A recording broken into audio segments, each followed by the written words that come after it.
Kundalini? An Occult Experience by George Sidney Arundale. Chapter 1. The Nature of Kundalini. What is Kundalini? The Sanskrit word has been variously translated, generally by those who have no real conception whatever as to the function of that of which it is the label. It seems that the root of the word is the verb kad, which signifies to burn. This is the vital meaning, for Kundalini is fire in its aspect of burning. But we have a further explanation of the word in the noun kuda, which means a hole or a bowl. Here we are given an idea of the vessel in which the fire burns. But there is even more than this. There is also the noun kudala, which means a coil, a spiral, a ring. Here we are given an idea as to the way in which the fire works, unfolds. Out of all these essential derivatives the word Kundalini is born, giving creative femininity to the fire, serpent fire as it is sometimes called, the feminine creative power asleep within a bowl, within a womb, awakening to rhythmic movement in uprushing and downpouring streams of fire. It is a word signifying the feminine aspect of the creative force of evolution, which force in its specialized and more individual potency lies asleep, curled up as in a womb, at the base of the human spine. Its awakening is fraught with the utmost danger, indeed disaster, save as the individual concerned is in a position to keep it under full control.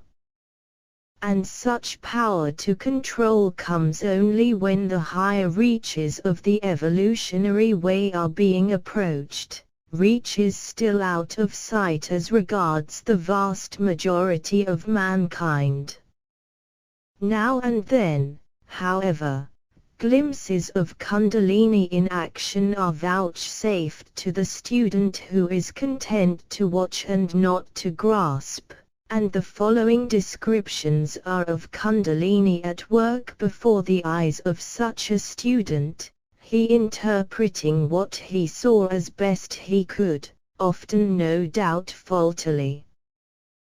The experiences were interspersed with some authorized experiments, and while it is as impossible as it is unlawful for one student to share with any other his experiences and experiments in any degree of fullness, it being still more impossible and unlawful for any indication to be given as to the mode of awakening Kundalini. The mode varies substantially according to the soul note of the individual, yet now and then is permitted a sharing of the atmosphere of these experiences and experiments, at least in some measure.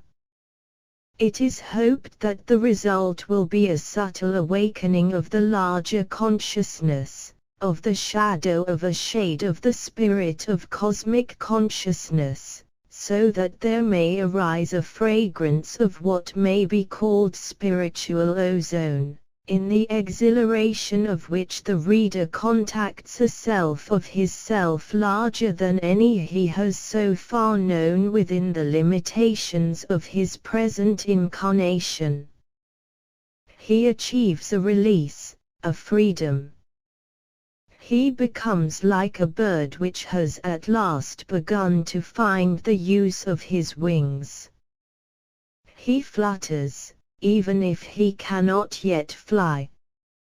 And in that very fluttering he begins to distinguish between the real and the unreal, between the true and the false, between the useful and the useless, between the beautiful and the ugly.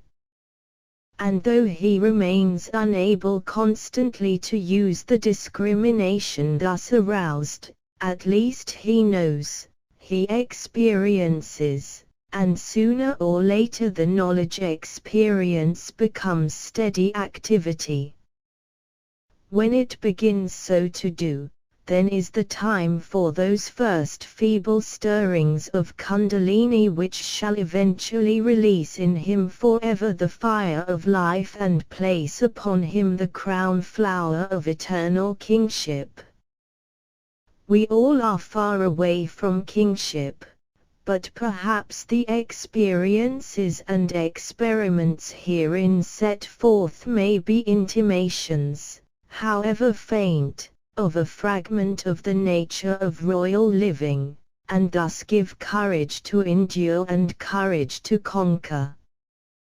I have not edited these experiences and experiments so as to make them intelligible, still less conventionally rational. I have left them just as they came, with only slight modifications. Their value does not lie in their appeal to the reason, but in their recognition as a reflection of something which the earnest student will know to be his as well. He will see in the very incomprehensibility of much that is described as something towards which he feels he too is irresistibly moving. However fantastic they may seem, yet somehow he perceives that they are fantastic not because they are untrue, but because they are still too true for him.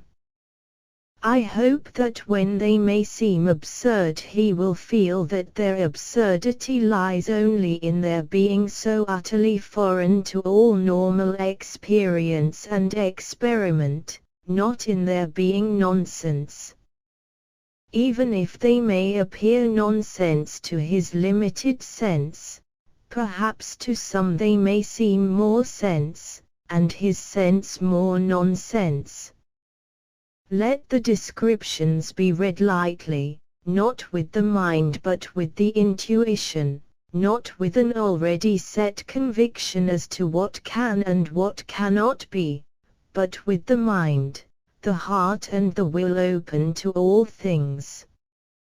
Let the reader be fully aware that the unbelievable is by no means necessarily untrue, and that the consciousness we call I, with its various functionings physical, emotional, mental and beyond is infinitely more extraordinary than even our wildest dreams could envisage.